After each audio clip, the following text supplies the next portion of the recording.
Welcome to Elizabethtown City Council work session for November 13th, 2023, and I'd like to ask Councilman Bill Wiseman if he'd lead us in the invocation, please.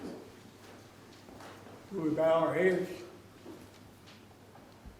Heavenly Father, guide us this afternoon as we work this afternoon's meeting for the city of E-Town.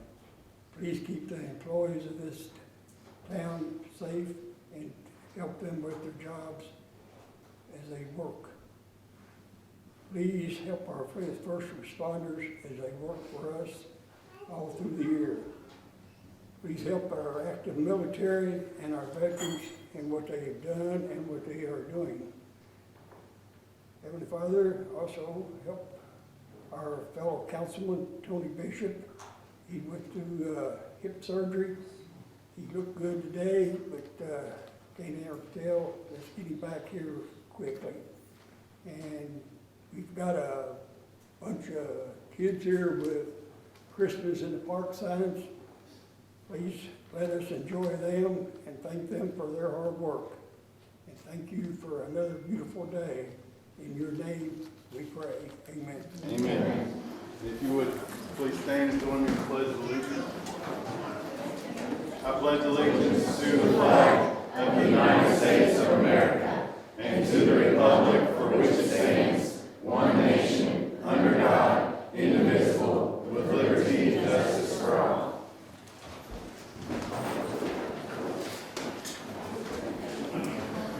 Today is always one of our favorite meetings of the year because we get to see all the creative artwork and all of the beautiful posters that these young people have created. So at this time, I'd like to ask Beth Piles if she would come up and introduce us to our successful winners.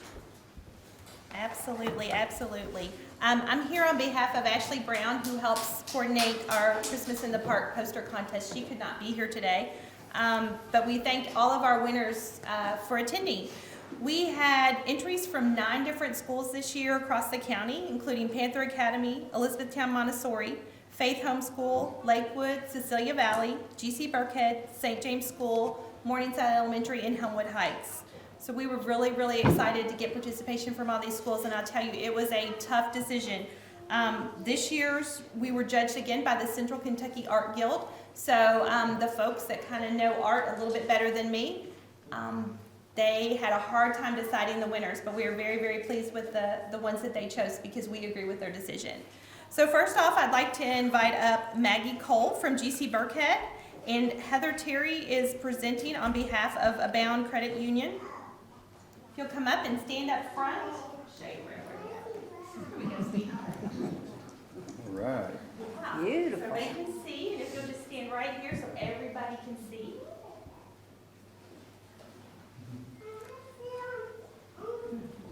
Next we have first grade, Kinley Overstreet from St. James School. Presenting for German American Bank is Heather Terry. Very good. Second grade, we have Taylor Garrett from GC Burkhead. Presenting for Wilson and Muir Bank is Mr. Jeff Blair.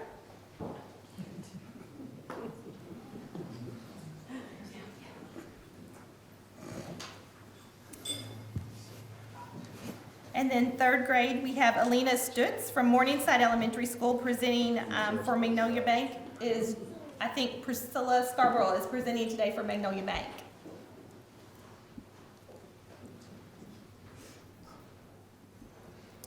And then for fourth grade, we had Melody Witten from Morningside Elementary School, and presenting for West Banco is Vicki Hilton.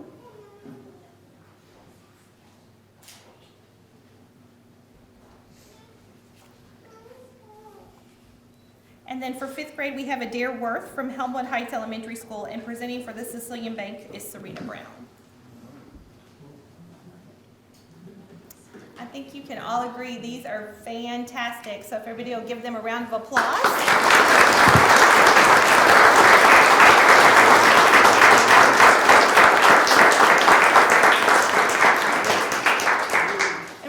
Our banks also for helping us with the Christmas in the Park poster contest and for helping us reward the winners. Thank you all.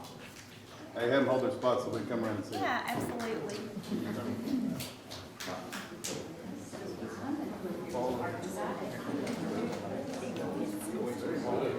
Yes.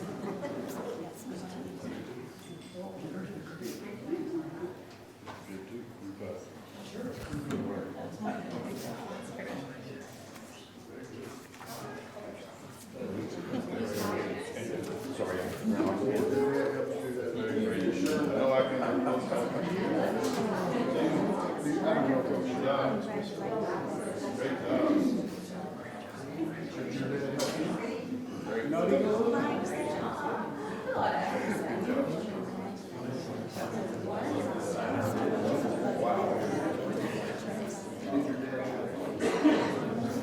Hi, Miss Vicky.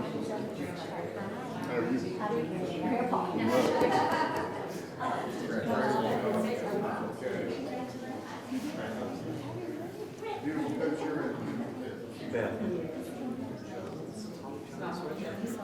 I'm working on it. Okay, winners, if you would follow me, we're gonna scoot on out to the lobby, okay? Thank you all for sharing this with us.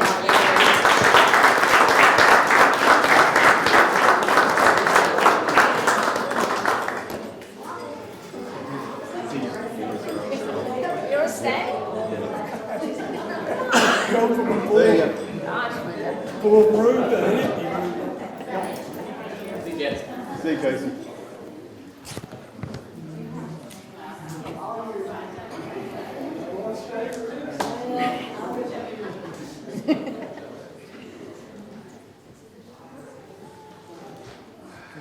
Back to the regular suspects.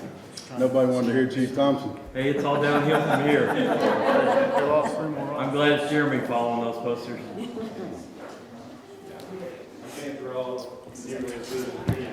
So for the record, Elizabethtown Police Chief Jeremy Thompson is going to give us a police department update.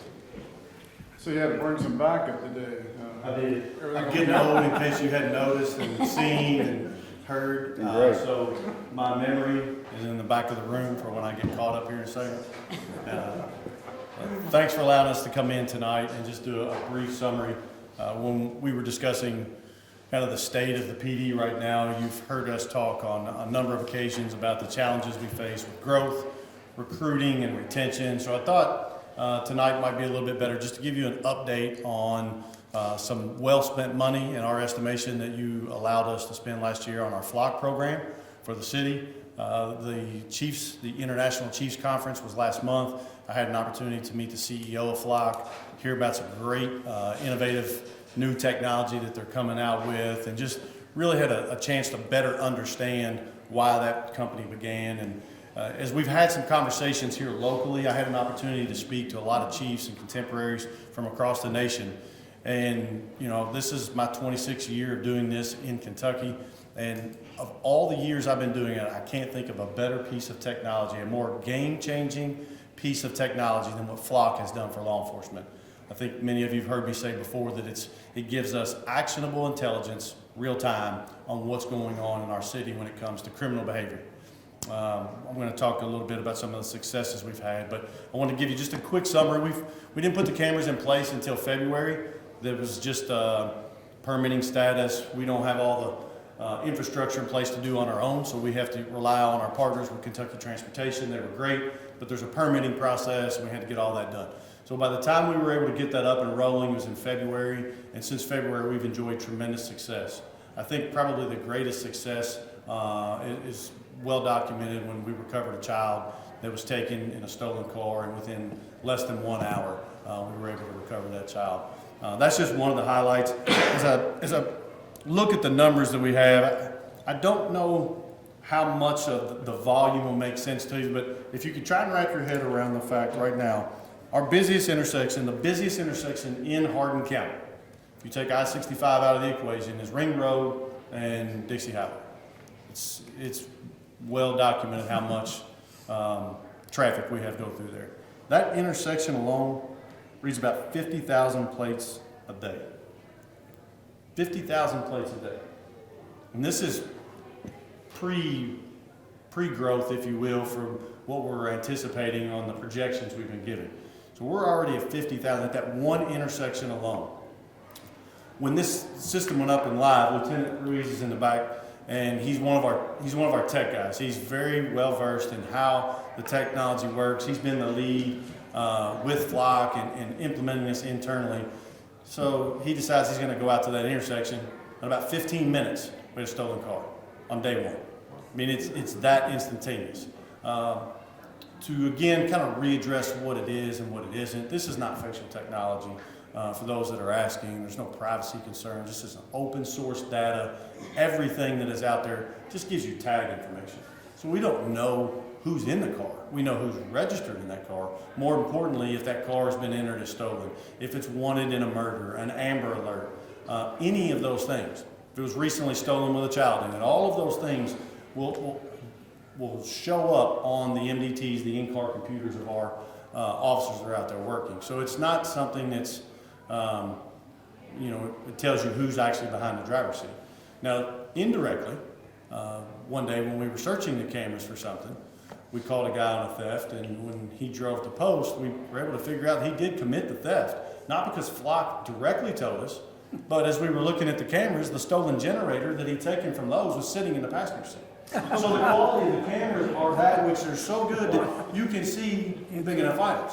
Well, if that wasn't good enough, when we brought him to post to do the interview, he came in carrying a weed eater on his shoulder, which I thought was odd. I don't see that every day. But when Pete Chitla's involved, you never know. So Pete went back and interviewed him, and I said, Pete, what was that? He said, he was so scared, he stole this too, and we didn't even know about it. He just brought it in and told on himself. So another indirect victory for Flock is that we were able to recover another piece of stolen equipment.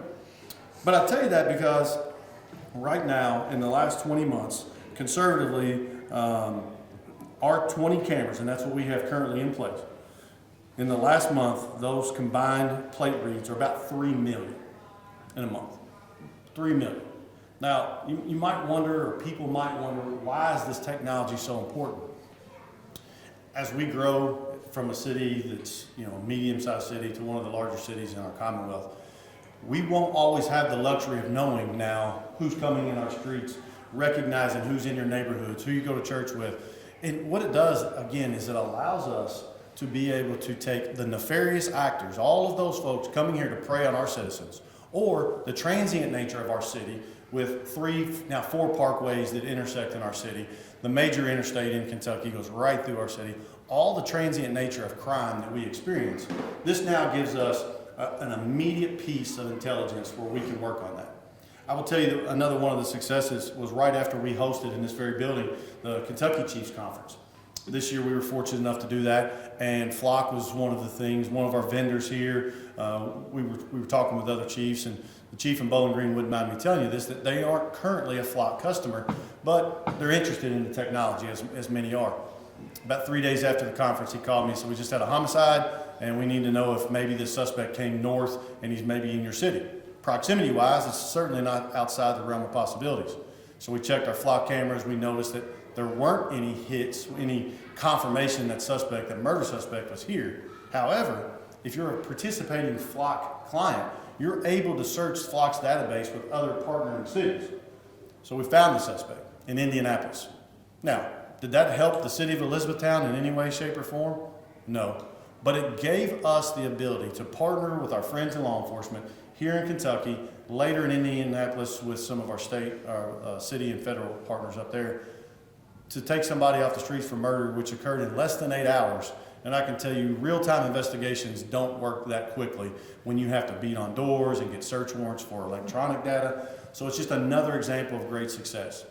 We had a hit recently, a confirmation of a stolen vehicle out of Louisville.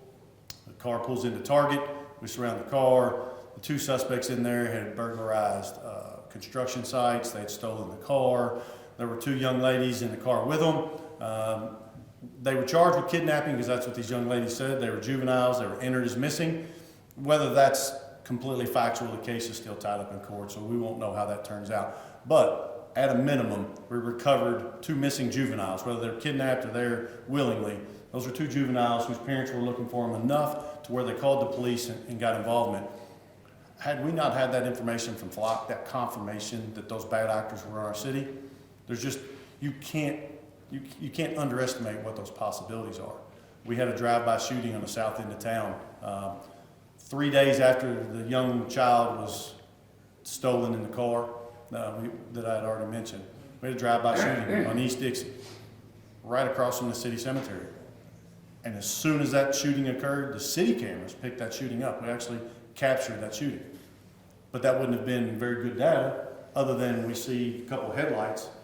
Fortunately for us, that suspect car makes a turn and ran right into one of our flock cameras at that time, so we were able to, within 12 hours, have the 2 juvenile suspects in custody for shooting someone in town. It was a non-fatal shooting, but I've heard members of this council say in the past that if we recovered 1 kidnapped child, it was worth it. I'm here to tell you my humble opinion that in all the years I've been doing this, there's probably not truer words that have been spoken, and that's just one instance. This is just a short little tidbit of information that we've had from February, a week into February now, and this data that we stopped collecting, it's still coming in, but I stopped these notes October 31st. So all of this has happened in just a very small window, relatively speaking. One of the great things, if you remember, is that Lowe's partnered with us. Lowe's came in and decided they wanted to be a part of this, so they contributed money to the city. We're working with other partners in the city right now. I hope to be able to give you an update. I don't want to speak for them just yet. We haven't signed any contracts, but we're requesting that the city, we put some additional cameras. We do have some voids throughout the city that we feel like those bad actors can come and go without us knowing it at relative ease. So we'd like to fill in a couple of those voids with about 6 additional cameras. But I would tell you, I did a presentation, I personally did one, retired Major Fagan did one for the Industrial Foundation in Elizabethtown. Met with Miss Morgan from our county schools for them. And then we have a couple other businesses that have decided to step up. So right now, by the end of the year, we save an additional $500 per camera if we extend what we currently have. For those partners looking to get into the flock business with the city, the benefit for them is if they decide to come on board and pay for these cameras, now they save that $500. But they also have essentially a managing group, because Lieutenant Ruiz, Melissa Dover, our intel analyst, I don't do any of the heavy lifting. I come here and give you updates and ask for money to expand the program. But they do the hard work. And what they're doing is we're looking for that community-city partnership that we so often tout here. And if that occurs, we could add our camera system by as many as 12. So we're looking at some really good partnerships on the horizon here, looking to maybe finalize that by the end of the year. So that's kind of the direction on flock. And I just wanted to let you know that, again, in my estimation, that was a very tough ask maybe for you all, because this is newer technology in a lot of ways. But I think it's served us well. So another quick point that I'd like to make about it. How many openings we have at the PD right now? 9? We got 9 people? As of last week, now. So technology is never going to take the place of manpower when it comes to police work, but what Flock has allowed these guys and gals to do is it's made their job a lot easier, where they don't have to put so much manpower into a certain job in a lot of cases, because they've had those tools to lead them to who they needed to get to. So it saved them time on a lot of their investigative work, and when they're down bodies like that, that's big. And it's really a cheap way to not replace bodies, but I mean, it helps. It does. It's a gap filler for sure. Again, it points us in the direction. It's not going to solve all of our crimes, but it gives us that real time. Hey, let's go talk to this guy because his plate was seen leaving this, this crime scene, whatever that may be. Or, right now as we're facing these recruiting challenges, and that's one of the things that keeps us up at night, is trying to fill these voids, get them into the academy, which is about a 6.5 to 7 month backlog right now to get a new cadet into the academy as an officer. As a matter of fact, we hired 2 in the last couple of months, and probably be January and February of 25 respectively before you see them on the road here in our city by themselves. By the way, the academy runs, the delay in the academy, and then the training program. And we're not going to cut corners on backgrounds, we're not going to cut corners on applicants, and we're certainly not going to cut corners on training, especially new officers that don't even know how to be, they're not even seasoned officers. We're going to aggressively try and go after our lateral candidates as we've tried in the past. It's just a very competitive market right now for law enforcement. Very competitive. You can never drop your standards when you're looking for people to be in those positions. E&I and Virgin can all tell you, when we've seen standards slip a little bit, you've seen police departments pay for it. Yeah. So you've got to hire the right people that are going to do the right thing and be able to train people to do what's right. A lot of times when you do that, you get in the jackpot for a prize you don't want to win. And, you know, when national and Louisville media outlets come down here, we went because they heard about poster contest, or we're breaking ground on, you know, new businesses in our industrial park. Those are the reasons we want to see national and state media down here, not because we had somebody doing something stupid that was preventable, because we decided it was better to just hire people to come out here and work without doing our research and homework into those individuals. So as I've said before, and I will continue to say as long as I'm privileged enough to be in this position, we're not going to take shortcuts. We'll work short before we take chances on bringing the wrong people to police our community. And then if I come in here and I tout the successes of our people all the time, but if we make a mistake, we'll tell you. We made a mistake and we'll fix it. You know, those are just things that are just non-negotiable.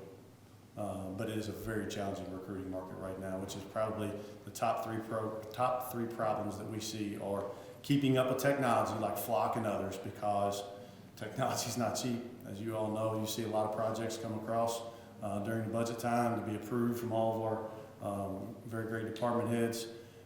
And this is no exception. It used to be you didn't need a whole lot of technology in law enforcement, but that has changed drastically. So how many cameras are you looking for from the county? What we would like to see is 6 additional from the city in conjunction with the others. That's at $2,500 a camera? It is. And if we sign that contract before the end of the year, and you know, that's one of those things I come in here and Councilman Folkestone and I joke around a little bit about post-budget finances, but I think it's the best explanation I can give is a lot of these companies, they run on calendar years. Well, what we did last We time though is Marty put in what they call a Jeremy fund for just those exact. I'll own that.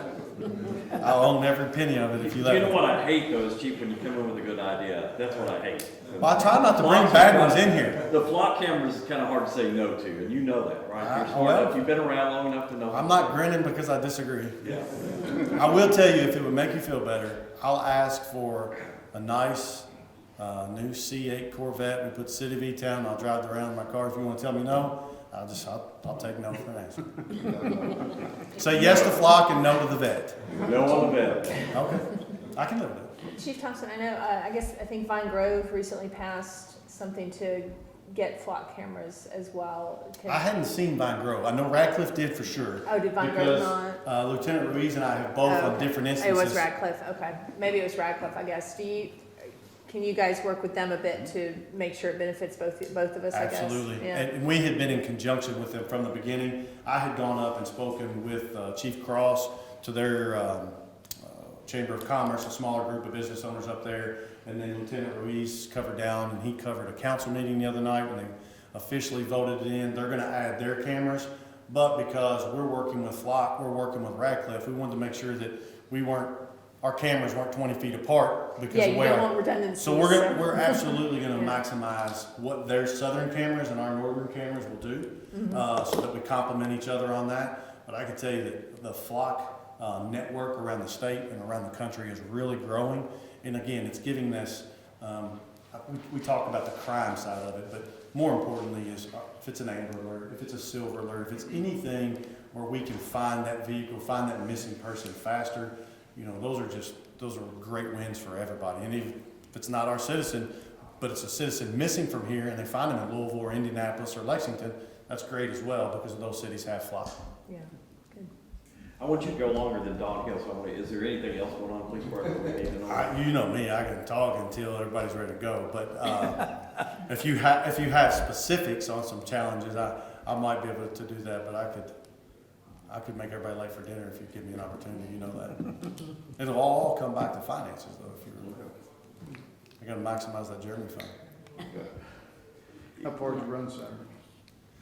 I've been Uh-oh. battling with a little injury, so I've taken a little time off. I'm running from old age and I'm losing, so I've taken a little time off, so. I don't want to announce it in the council meeting, but he just turned 50 on Saturday. Yeah. I'd heard that. Yeah. Let me ask this in general policing, or what's the number on the sober living, transitional housing, all the stuff that we're seeing right now, you all are? Well, that is probably when you talk about big ticket items at the department, that's top 2 or 3. The recruiting and retention, obviously we need people out there to answer calls, but our calls for service over the past 2 years have been down. We had a spike in 2020. There's a lot of conjecture on why, but I think it's when everything was closed down and everybody was home, we saw an increase in a lot of residential complaints.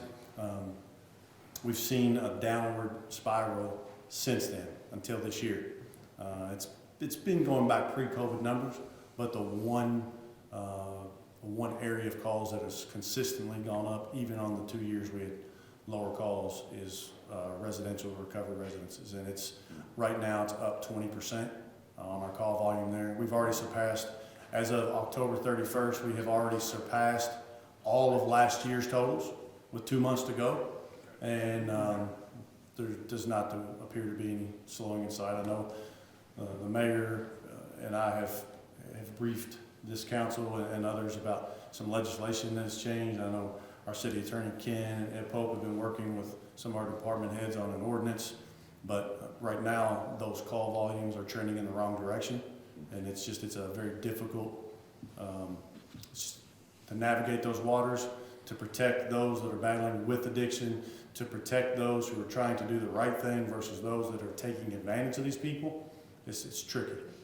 So are you seeing it coming from the same area all the time, or the same houses, or is it community-wide? The volume of those types of facilities right now are causing, I'll stop short of saying recruitment, but there are a lot of out-of-state folks coming in to our city that have no nexus, none whatsoever, to the city of Elizabethtown. Right. They don't stay in these facilities long for one reason or another. I won't comment on why they don't stay there.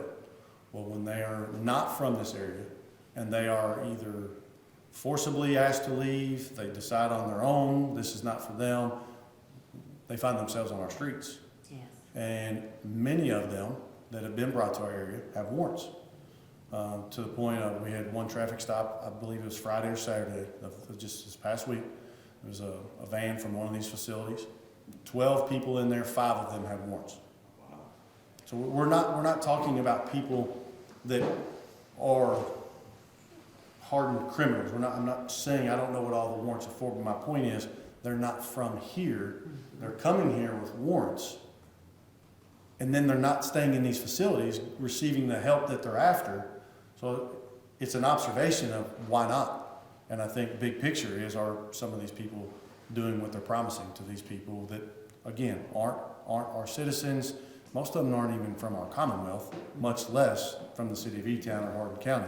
And we just don't have the resources.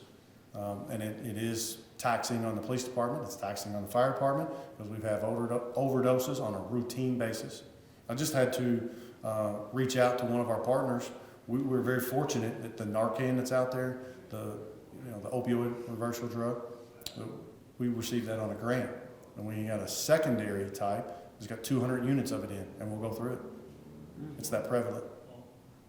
Did we not, Ken, write an ordinance that if the police department is called to the same location so many times that we could find the owner of the property?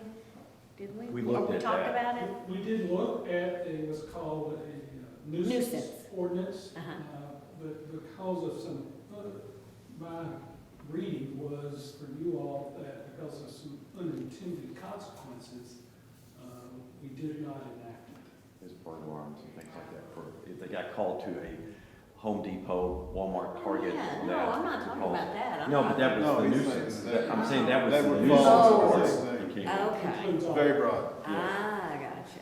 Okay, well. I'll give you an example. Last year, for this year, for the 10 months we've gathered data, 70% of the year, the calls specific to recovery residences are up, some considerably. We set a record in October, the highest we've ever had in 1 month. Well, I know the community is very concerned about it. I think every one of us get calls all the time about if a piece of property is going up for sale next to them.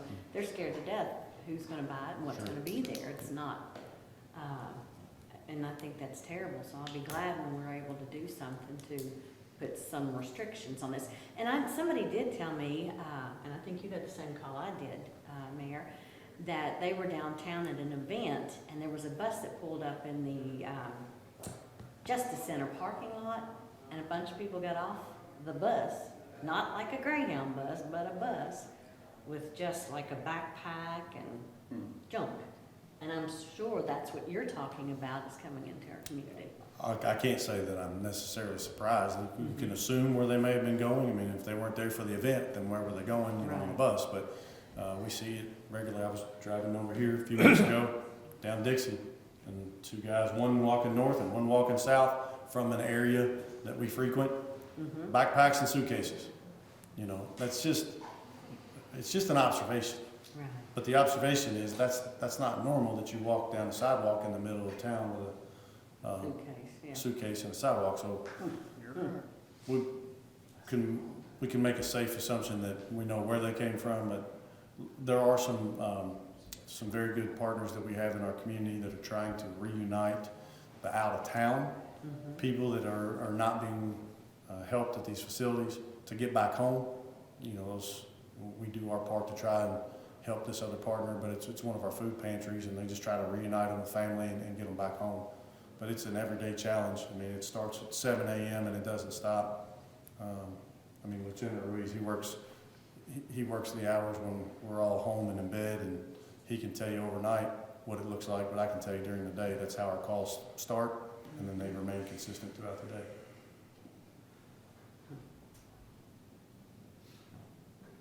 Well, thank you for everything you guys do and everybody in the department.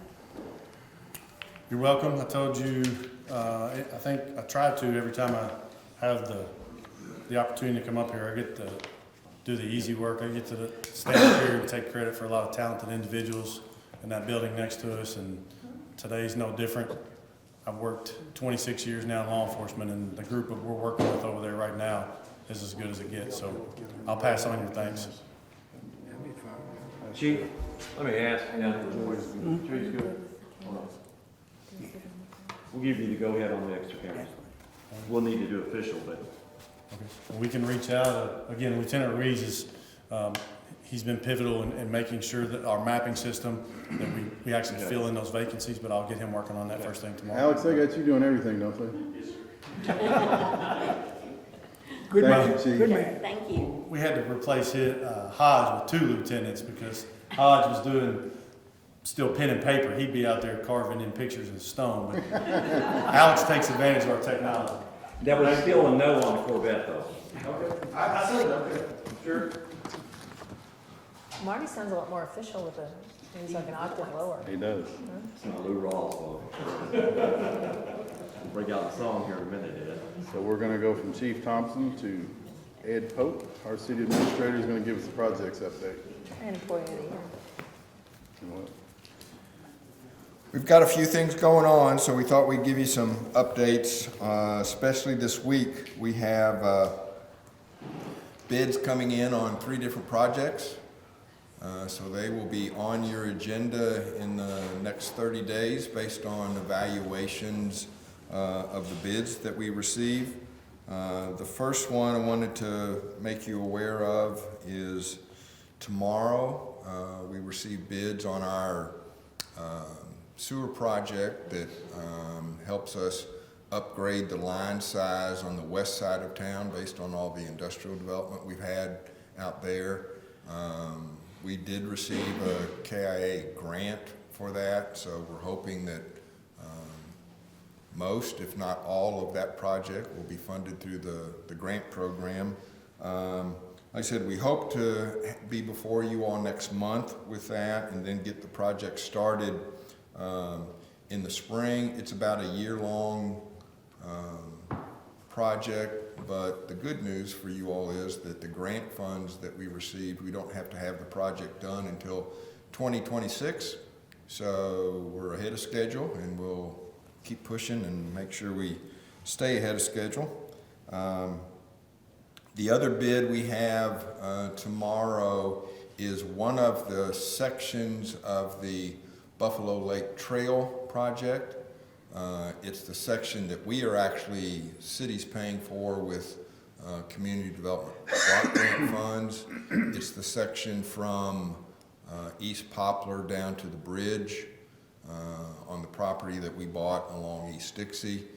The other section that picks up from the Haycraft neighborhood and goes along Buffalo Lake and out to Commerce Drive is out for bid. Those bids are due in December, so we'll probably have the first phase to you all again in December, and the next phase we'll probably bring to you in January. The city's block grant funding, there is a tight window on that, and it's a smaller section, so we hope to have all that work done in the spring, because we have to have that project closed out by the 1st of June next year. So the larger section that we'll do will probably be a year-long project, but again, we'll give you some more details once we get bids and numbers in on that. The third project that we're bidding this week is the scales down at the wastewater treatment plant. Again, we've talked about how they take different vendors in, and we need a little more accurate way to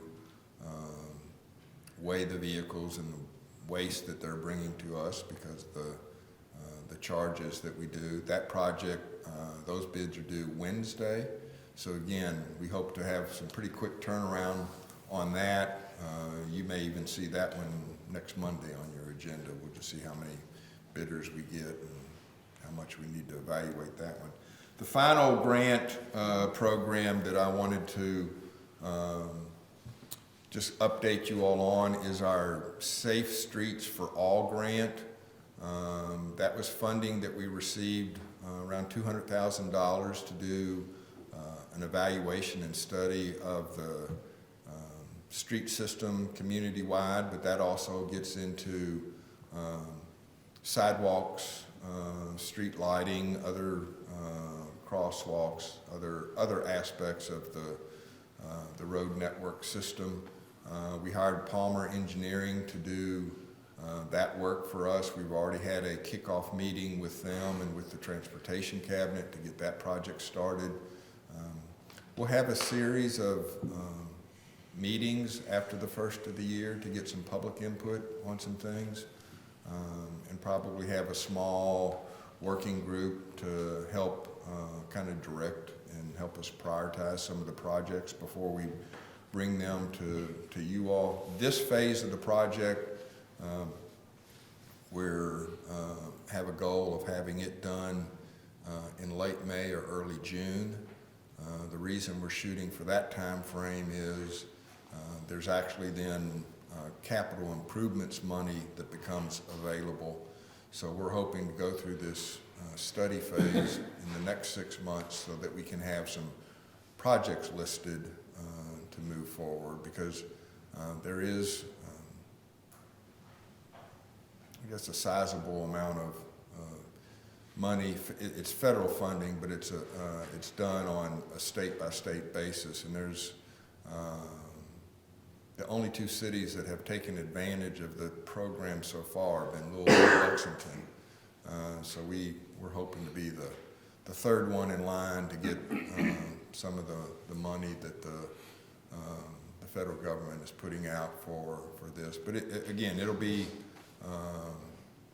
driven by, as the chief mentioned earlier, traffic volumes and vehicle accident histories and those kind of things to try to make improvements to certain areas. And like I said, we'll probably identify some larger projects that we'll seek funding for, and then there may be just some small areas to do some intersection improvements or better street lights and those kind of things too. So the initial discussion has been that we need to look at a number of different kind of projects so that we can try to address as many of the needs as we can through funding opportunities and stuff. So.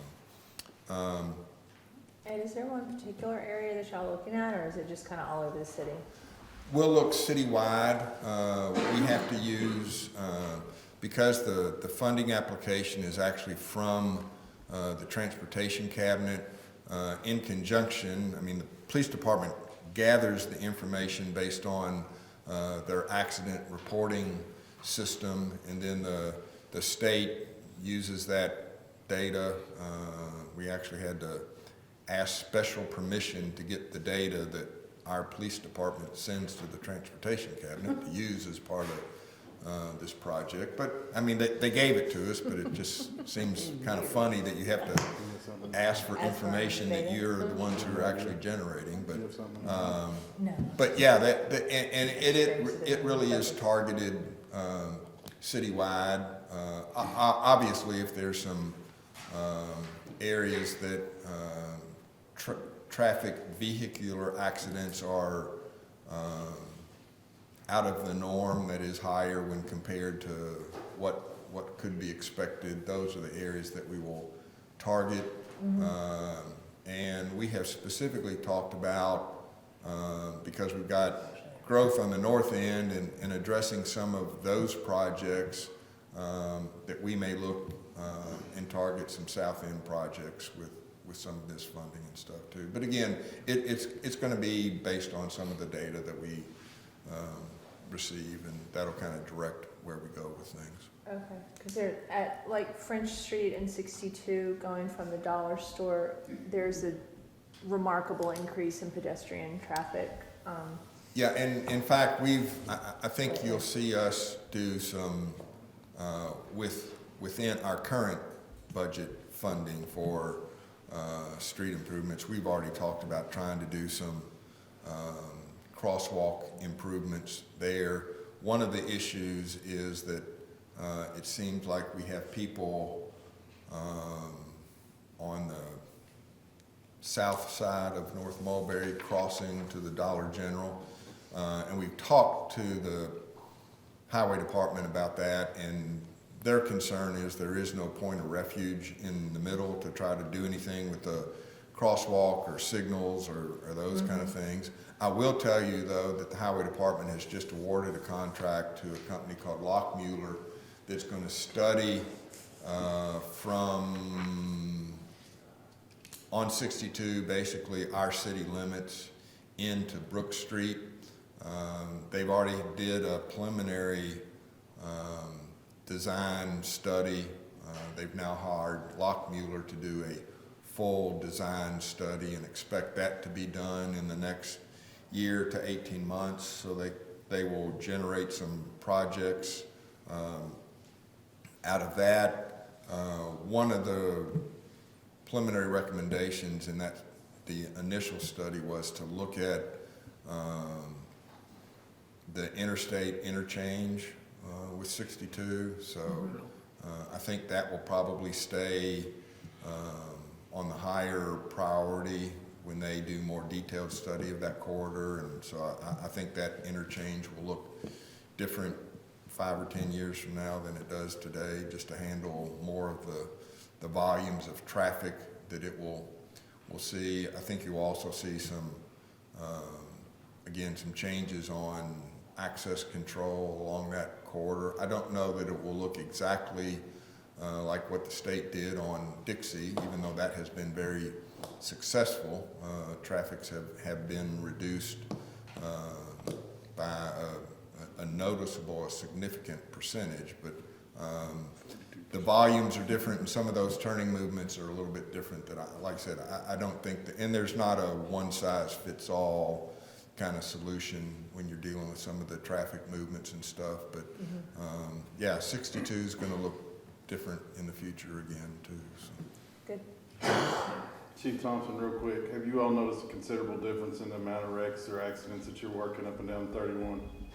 We're working far less accidents, and I can get the stats from you, but talking with transportation, I want to say it was down 60% in that area, because all of our accidents go through that portal that Ed was talking about. I can get you the exact stats, but 60% is what I recall of what they're being down. If you get a chance to get those, I'd like to see them and make people aware of that. Okay. That's pretty good. We're 60% down in accidents, 70% increase in calls to sober living facilities. Well, I mean, and again, to support Jeremy and the efforts that they do, and I don't want to minimize or trivialize a vehicular accident, but I mean, that takes a lot of our police department's time and effort to handle that kind of situation, and it does take them away from those calls that you mentioned, Marty, that, and like I said, I'm not saying it's less important, but. Right. But even the investigation time too, to recreate the accident. Writing it I up. mean, that's a resource, so anything that we can do from engineering design standpoint and those kind of things to help that kind of workload for them so they can do other policing things is what we're trying to do with the, and especially, like I said, with this Safe Streets for All. I mean, one of the things that we'll bring to you next month as part of this program, we're gonna look at the design, and the state and the federal government terms it a Vision Zero goal. And that's not that we're not going to have any traffic accidents, but it is to try to look at design so that we reduce fatalities. So I think that will be one of the goals that we will set as part of this program. Like I said, we're never going to reduce a big vehicular accident, but if we can do things from a design standpoint and an engineering standpoint that makes it safer, I mean, that's the goal of that program overall. And like I said, I think we will probably look at the Vision Zero emphasis. There's some new research out and those kind of things. And I mean, we'll set a goal. It'll probably be, we'll try to reach that goal in 30 years. It's nothing we're going to get to next week or next month kind of thing. So. Thanks, sir. Thank you. Thanks, Heather. Public remarks. Seeing none, our next meeting will be next Monday, the 20th of 2023. It'll be a regular session. That's all the announcements I have. Y'all have anything you want to add? Where are we on that ordinance, Ken? Are you still massaging that in regards to sober living and some requirements and stuff? We're down to tweaking. Tweaking, okay. Tweaking, no, Okay, good. We had a big meeting today. Okay, good. It's not just Right, drafting the ordinances, how Yeah. to implement right. this. Enforce it. I got you. Okay. Small rocks, right? Thank you. Yeah, we're down to small rocks. Are we Got the still big ones done. looking for an inspector, somebody that's gonna go in and We have, inspect we're these? gonna probably gonna post that job next week. So with that, we are going to go close meeting pursuant to KRS 61.810, Section 1, to discuss the general nature of existing and possible litigation by the city, and to discuss personnel which might lead to the appointment, discipline, or dismissal of an individual employee, member, or student. If I can get a motion in a second. Motion. Second. All in favor? Aye. Opposed? And we will have no action coming out. Mayor,